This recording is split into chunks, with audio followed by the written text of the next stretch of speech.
Have you fallen behind on Bungie's Mail Sack? Do you want to see everything Bungie has said about Destiny within the Mail Sack, but you just don't want to dig through everything? Well, that's really convenient, because I just did all of that for you. Welcome to Best of the Mail Sack.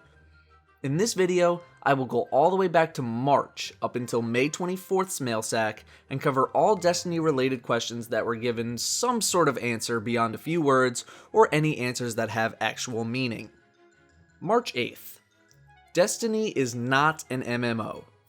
Bungie has very explicitly stated that this is not an MMO and that they are labeling the game primarily as a shooter. This is most likely to keep more people engaged and plant the idea that this isn't going to be some kind of game with a massive grind in order just to play it, and therefore will appeal to a much bigger market.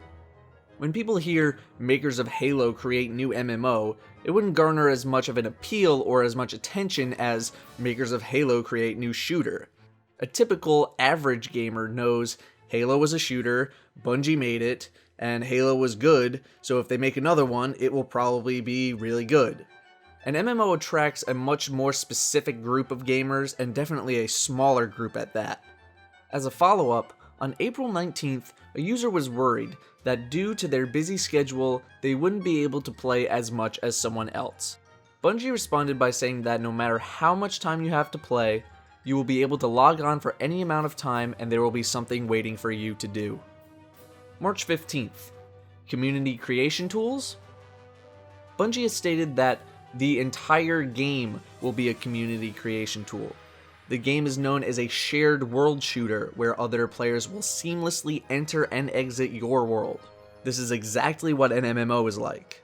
The status of creation tools like guilds is still unknown, although I believe I've seen somewhere that a party size will be a 6-player maximum, but don't quote me on that, and in fact if you have a source for that, please drop it in the comments below. March 15th. Are the levels bigger than Halo? Bungie has specific teams known as world teams, nice name, that concentrate solely on the overall feel of a zone and its visual themes. A different team deals with the zone as you'll walk through it. Now, I haven't played Halo, but my feelings are that the worlds will feel bigger, as it seems that Destiny will grant players the ability to roam wherever they want, whereas Halo was more guided. But like I said, I haven't played Halo, so feel free to correct me on that. March 15th. Can we play as aliens? Quote, not all aliens in Destiny are evil, just like not all humans are good. Beyond this statement, nothing else is really known. But it does give hope to the ability to play as something other than a human, an exo, or an awoken, and it most likely signifies that they have yet to reveal all the different races and species in the game. March 22nd. Is anything being brought from Halo? Bungie has stated that while they appreciate the many fans of Halo, that Destiny is a completely new story in a completely new universe. There might be small Easter eggs that are in the game that won't affect gameplay, I wouldn't put that past them. However, in another question, quote, I am worried that it will effectively mean I am starting with a blank slate. How will this affect everything I have achieved in Halo? Bungie replies, quote, the great feats you have achieved in Halo may yet impact your legacy as a player of Bungie games. We still have a database with billions of rows of player data and we're not afraid to use it. This could mean special skins for those who played Halo, little things like that, but I very much doubt that Halo players will gain some sort of benefit or advantage, permanent or not, over non-Halo players. March 22nd. Is Destiny noob friendly? I think what Bungie tried to say here is, yes, it will probably be noob friendly. Here's exactly what they said. Quote, one thing that we've always strived to do at Bungie is to take rich, elaborate, and sometimes complex experiences that we love and bring them to a wider audience without losing what makes them great in the first place. We think we've done a good job of that in the past, but we're looking forward to doing an even better job in the future. Take from that what you will, you filthy casual. That being said, I'm sure Bungie will keep the game very accessible, but will hopefully leave in more difficult challenges for those players who wish to take the game a step farther. Tying in with this question is, March 29th, is there a competitive side of Destiny? Here, Bungie talks about the ability to do either PvE or PvP based activities, like you would expect you'd be able to do. However, the word competitive in this sense could either mean actual competition with leaderboards, or it could mean hardcore, with those who have more time to play or want more of a challenge. April 12th.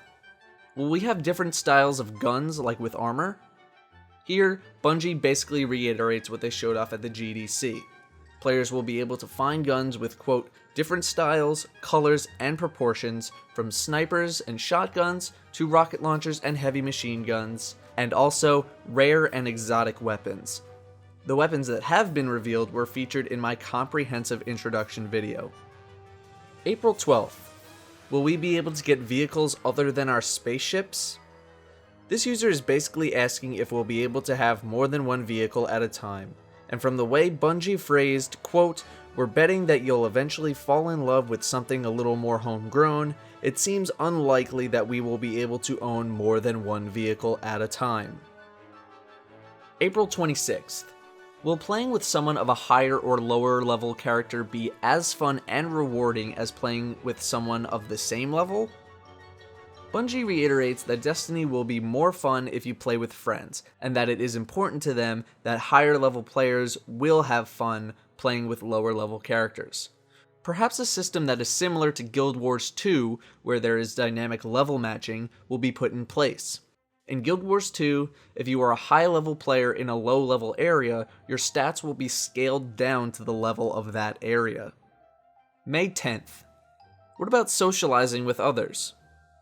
This is something we have probably all figured out by now, but Bungie has stated that the tower within the city is a, quote, friendly and familiar place to regroup, rearm, and repair before heading out on your next great adventure. May 17th. Strong female characters? A user asks, for the most part, if and when we will see a strong female character that isn't overly sexualized. Bungie simply responded with this picture, saying, quote, welcome to the frontier. The final question, March 8th. Will you continue to answer random questions not about Destiny? Quote, of course. Well, it is safe to say that if you have been following the Mail Sack, they sure have been keeping true to that promise. My name is Dado, and I want to thank you for watching.